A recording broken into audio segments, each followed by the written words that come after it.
Selamat petang dan salam sejahtera kepada cikgu. Nama saya Go Pepe dan rakan saya Farah Najwa.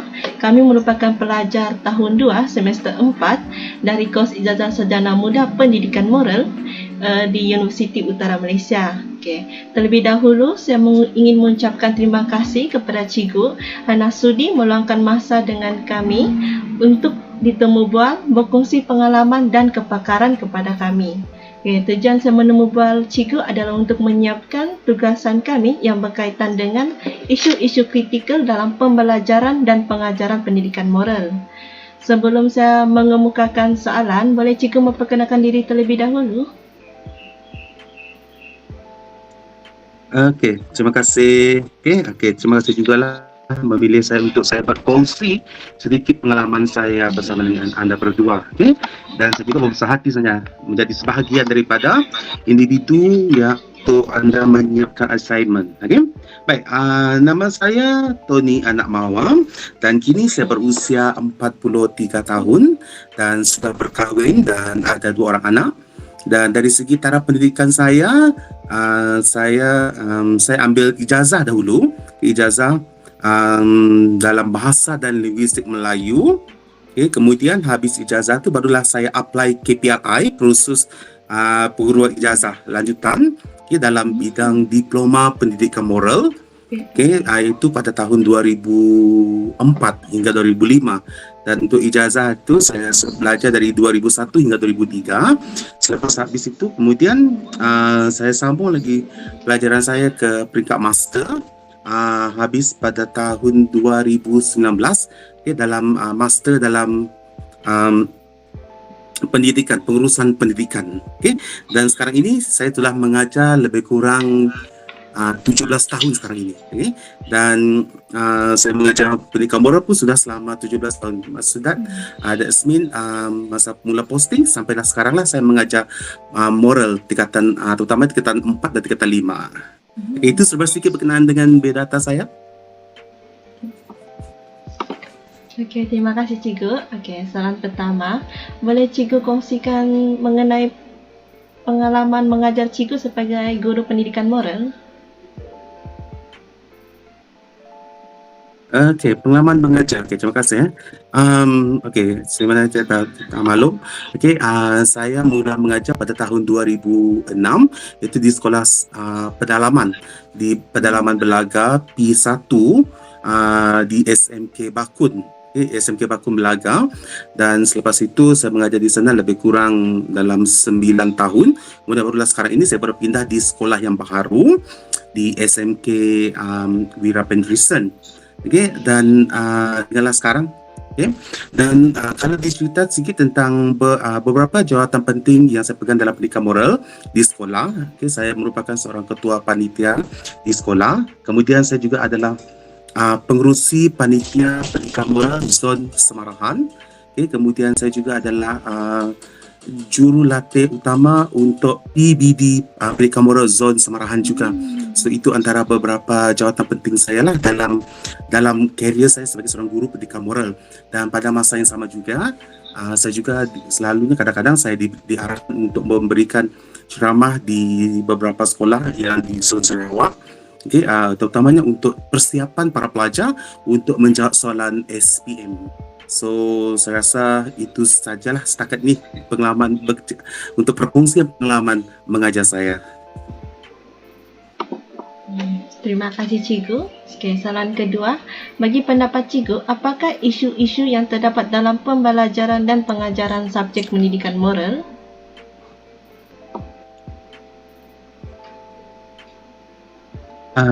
Terima kasih. Saya sangat suka dengan soalan ini. Sebab pendidikan moral ini memang banyak juga isunya sebenarnya. Dan yang saya boleh tekankan di sini adalah isu yang pertama yang seluruh Malaysia terutamanya mengalami kekurangan guru yang major ataupun minor pendidikan moral. Sebab sepanjang saya mengajar, terutama di sekolah baru saya ini, di sekolah baru saya ini pun saya seorang saja yang major moral. Kemudian selepas itu bila ada posting-posting yang baru, susah nak dapat pendidikan.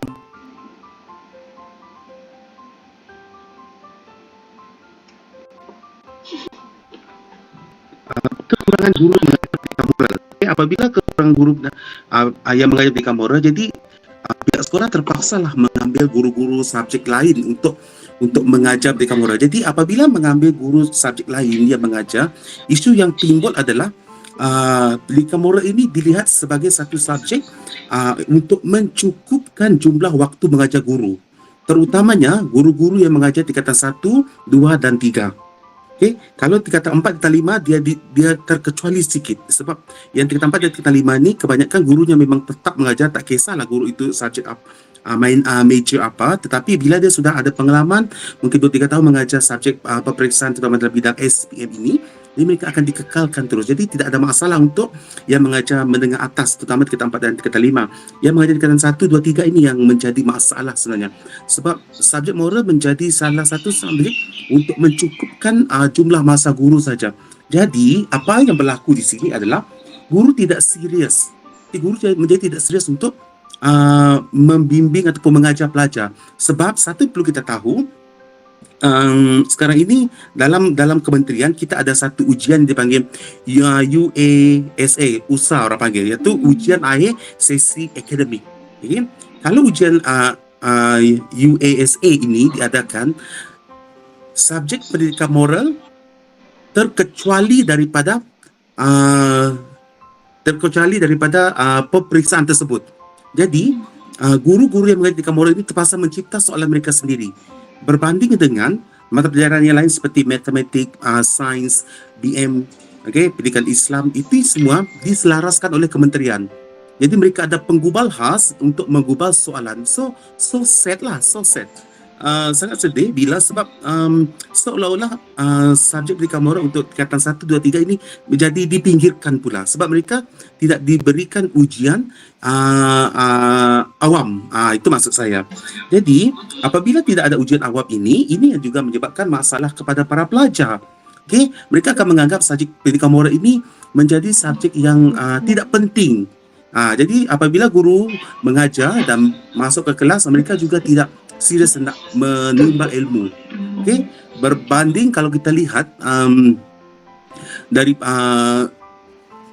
yang mengajar tingkatan 4 dan 5, dia akan menjadi susah, menjadi beban pada guru tingkatan 4 dan 5.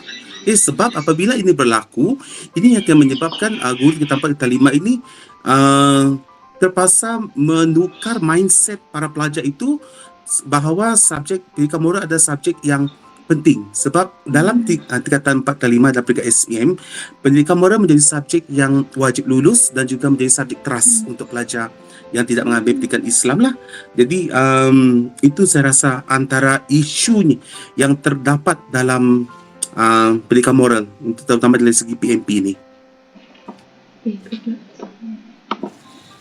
Terima kasih cikgu. Kita beralih kepada soalan ketiga. Jika isu ini masih berterusan, apakah rancangan cikgu dan cara untuk menangani masalah ini? Okey,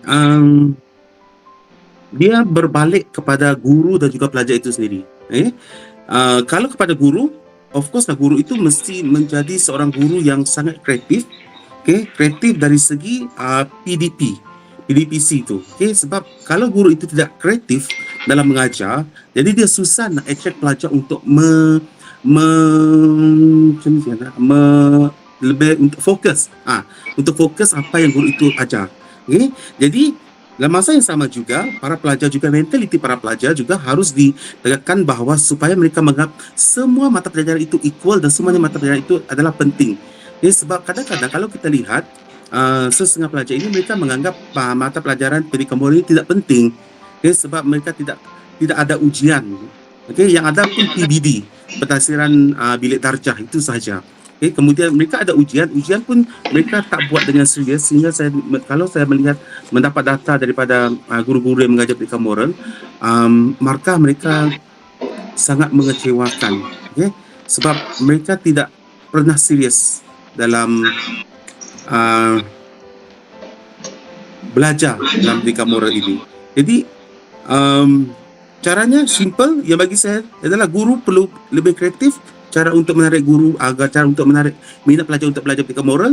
Kemudian kedua adalah murid itu mestilah menukar mindsetnya bahawa memikirkan bahawa semua subjek adalah equal, semua subjek adalah sama dan harus dititik beratkan. Okay, sebab itulah kalau kita lihat kan dalam falsafah pendidikan negara, seorang pelajar itu kita akan perlu, seorang guru perlu melahirkan pelajar yang seimbang dari segi jasmani, emosi, intelektual dan juga rohani. Jadi apabila pendidikan moral ini tidak dianggap penting, maka dua elemen yang penting itu dari segi emosi dan juga rohani, intelek dan juga rohani, para pelajar yang mengambil mata pelajaran pendidikan moral jadi tak seimbang.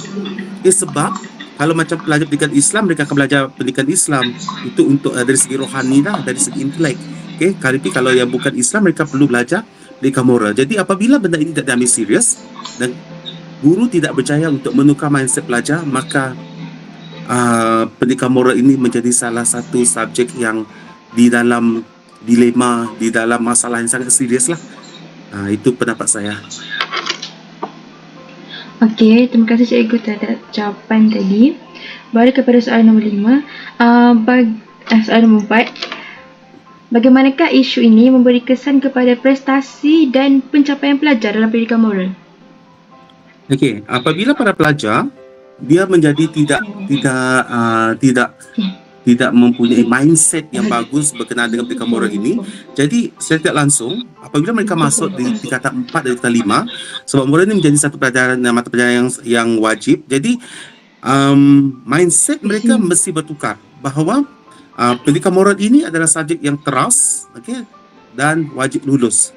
Dan apabila benda ini tidak dapat dicapai, maka akan dapatlah result mereka akan teruklah. Jadi mereka akan sukar untuk mendapat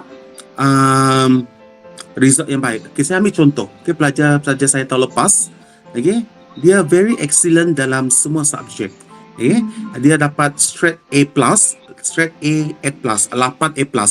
Tapi bila subjek pendidikan moral dia B. So sad lah. Because jadi dia tak boleh nak jadi cemerlang lah. Sebab gara-gara pendidikan moral tu dia dapat B. Sebab selama ini sebab dia mindset dia menganggap mata pelajaran moral ini adalah mudah, tak payah nak belajar, boleh belajar last minute. Jadi akhirnya akan mengganggu gugat keputusan akademik dia sendiri. Jadi apabila orang datang pun, bila kamu present kamu punya result di depan orang pun, orang akan lihat something wrong lah. Because moral, how come you boleh dapat result moral yang tidak baik seperti mana mata pelajaran yang lain. So tidak seimbang lah dari segi itu. Jadi dari segi pencapaian jadi menurun. Itu saja. Okey, terima kasih cikgu. Okey, soalan nombor 5. Apakah alat bahan bantu mengajar yang diaplikasikan oleh cikgu dalam pengajaran di kelas? Okey, saya 3 ini saja yang biasa saya bawa hulu hilir masuk ke kelas. Laptop, LCD dan juga mini speaker. Tiga ini saja bahan yang biasanya saya bawa. Sebab satu, dia memudahkan pengajaran saya untuk petayangan video dan juga bunyi. Sebab pelajar kadang-kadang dia sangat bosan apabila kita sekadar mengajar begitu saja tanpa ada bahan interaktif, pelajar akan bosan. Jadi cara kita nak menarik minat pelajar ini, kita terpaksa menggunakan ni lah sistem pelajaran Park 21. Sebab dalam TS 25 ni pun memang menggalakkan guru kalau boleh menggunakan multimedia dalam sesi pengajaran dan pembelajaran. Sebab ini adalah salah satu cara untuk menarik minat pelajar. Dan dia simple. Kalau ada laptop dan secara langsung kita boleh guna ni kan data dalam handphone kita untuk explore terus explore terus bahan yang kita nak cari. Sebab macam saya sampai sekarang saya tak bawa pun saya punya buku, semuanya saya download dari internet, dan ini sangat memudahkan dan jadilah seorang guru lebih efektif, kita cara pengajaran kita lebih lain daripada yang lain dan tidak membosankan. Itu saja. Baiklah, terima kasih cikgu. Untuk soalan yang ke-6, boleh cikgu kongsikan seinduksi yang berkesan dalam pengajaran cikgu? Seinduksi dari segi seinduksi ini saya lebih besar pada menanya soalan berkenaan dengan pengalaman yang pernah dilalui oleh murid sendiri. Okay? Sebab saya tak pernah menggunakan CNC yang sangat-sangat pasti itu semua tidak. Saya lebih banyak menggunakan tayangan video. Okay, kemudian saya akan bersoal jawab dengan para pelajar. Okay, contoh dalam tajuk kita empat, kemudian enam, keluarga bagi diri, keluarga dua. Jadi saya tanya pelajar, saya tunjukkan satu video berkenaan dengan situasi keluarga yang berjalan-jalan bersama-sama, kemudian pergi makan, bersiap-siap, belajar. Apa perasaan anda? Apabila video ini, so pelajar menjawabkan mereka. Kemudian ada rasa gembira, seronok. Mereka bertanya, kenapa kamu merasa seronok? Dia akan tanya, dia akan beritahu rasa disayangi, hubungan keluarga lebih erat. Ada kadang-kadang kita perlu membawa emosi pelajar dalam itu. So kita kena tanya, baik. Adakah dalam keluarga kamu pernah berbuat sedemikian? Kita tanya. So dia pernah, dia boleh ceritakan. So dia akan ceritakan. Sebab itu seorang guru, apabila kita buat intuisi ini, pastikan kita bermain dengan emosi pelajar. Apabila kita dapat menangkap emosi pelajar itu, maka dia akan mencipta satu suasana yang lebih menarik dan pelajar akan lebih minat untuk tahu apa what's next dalam sesi pembelajaran kita itu nanti. Jadi benda itu telah dapat kita tangkap lebih awal. Jadi sesi pembelajaran akan mudah untuk mencapai objektif kita. So bagi saya lebih suka bertanya tentang pengalaman yang pernah dilalui oleh pelajar itu sendiri.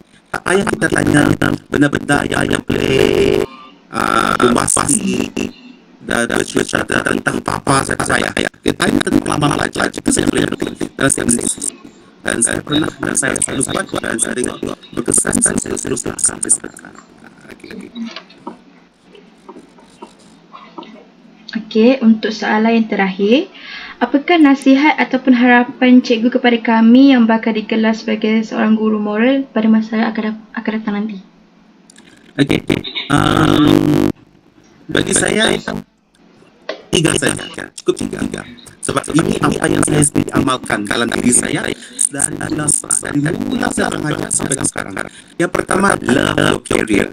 Okay? Apabila kita mencari kerjaya, kita akan menjadi lebih semangat, lebih bertenaga untuk ke sekolah mengajar, membuat persediaan sudah mengajar, dan membuat apa lagi aktiviti. Kita sentiasa berfikir, kita akan melakukan sesuatu terbaik para pelajar kita. Sebab kita sangat mengenai karier kita sebagai seorang guru. Sebab saat ini bukan satu orang boleh menjadi seorang guru sebenarnya. Okay? Jadi apabila anda boleh menjadi seorang guru, jadi itu anda antara insan terpilih. Jadi kita harus mengelak kita. Jadi yang kedua yang saya selalu fikir dalam otak saya adalah sentiasa masuk kelas seperti guru yang baru mengajar. Ini sangat penting. Sebab biasanya guru yang sudah lama mengajar, yang senior dia akan ada PLL dia sendiri. Dia ada satu perangai sendiri. Sebab dia sudah senior, jadi jiwa dia sebagai seorang guru kadang-kadang menjadi lentur, kadang-kadang ada yang tidak komitmen sangat dengan kerjanya, jadi kurang berminat untuk bagi aktif dalam apa saja aktiviti. Tapi apabila kita sia-sia menunjukkan kita seperti guru yang baru, jadi kita bersemangat. Kita akan masuk ke kelas bersemangat, mengajar bersemangat. Ada sangat ide-ide baru yang akan kita curahkan, dan kita juga akan sentiasa mengembangkan tenaga kita bukan saja pada pelajar, tapi kepada setiap aktiviti yang dilakukan oleh pihak sekolah. Kita akan enjoy, kita akan bergembira. Sebab kalau dia nanti apabila kamu bisa masuk jadi guru dan murid, semangat kamu nak mengajar itu sangat tinggi. Itu yang perlu kamu jaga dan pegang sampai kamu terus bersemangat sama baik dan kamu sampai ke pensiun. Yang terakhir yang saya pegang adalah guru itu perlu ada sisi macam ini. Dibuang ke laut menjadi pulau, dibuang ke darat menjadi gunung. Ini maksudnya adalah guru itu kreatif. Guru itu kreatif dan dia boleh mengajar dengan dalam bentuk apa sahaja. Okay, gitu sini. Masa saya mula mengajar di SMK Belaga dahulu, yang pertama kami terpaksa berkongsi sekolah dengan sesi petang. Maksudnya berkongsi sekolah dengan sekolah rendah. Okay, jadi kalau guru itu tidak kreatif, dia akan susah untuk mengajar sebab bahan-bahan yang kami gunakan sangat sederhana. Sebab masa itu 2006 itu sekolah pun baru ditumpukan dengan mengajar baru masukkan satu. Jadi kami pusing semuanya dengan teks yang tak cukup, alat tulis tak cukup. Jadi kalau contoh, okay, kita tidak jadi tidak ada semangat seperti yang saya katakan tadi, dibuang ke laut tak boleh nak menjadi pulau, dibuang ke darat tak boleh menjadi gunung, maka kamu akan sekat begitu saja. Jadi kamu tidak ada inisiatif untuk kamu mengajar. Jadi apabila kamu masuk sekolah, kamu akan menganggap benda semua masalah. Apabila benda ini tidak diterapkan sampai ke pengujian, kamu akan mengajar, kamu akan menganggap semua benda masalah kecil akan menjadi satu masalah yang besar untuk kamu. Jadi apabila kamu menganggap ini, jadi kamu jadi tidak semangat mengajar. Jadi kamu akan berfikirlah, rupa-rupanya pilihan kerjaya saya rupanya silam. Kamu akan mula question diri kamu. Jadi cuba elakkan benda ini sebab bagi saya mengajar guru is the chosen one. Itu paling penting. Okay? Tidak semua orang yang pilih untuk menjadi guru. Hanya orang-orang yang berbakat saja yang boleh difikirkan dan boleh menjadi seorang guru. Okay? Itu sedikit nasihat saya lah. Okay. Okey, terima kasih cikgu di atas nasihat dan tips yang diberikan kepada kami. Baiklah cikgu, akhir kata saya ingin mengucapkan terima kasih kerana sudi meluangkan masa bersama kami. Dan terima kasih dan maaf kalau mengganggu masa cikgu. Apa? It's okay. So,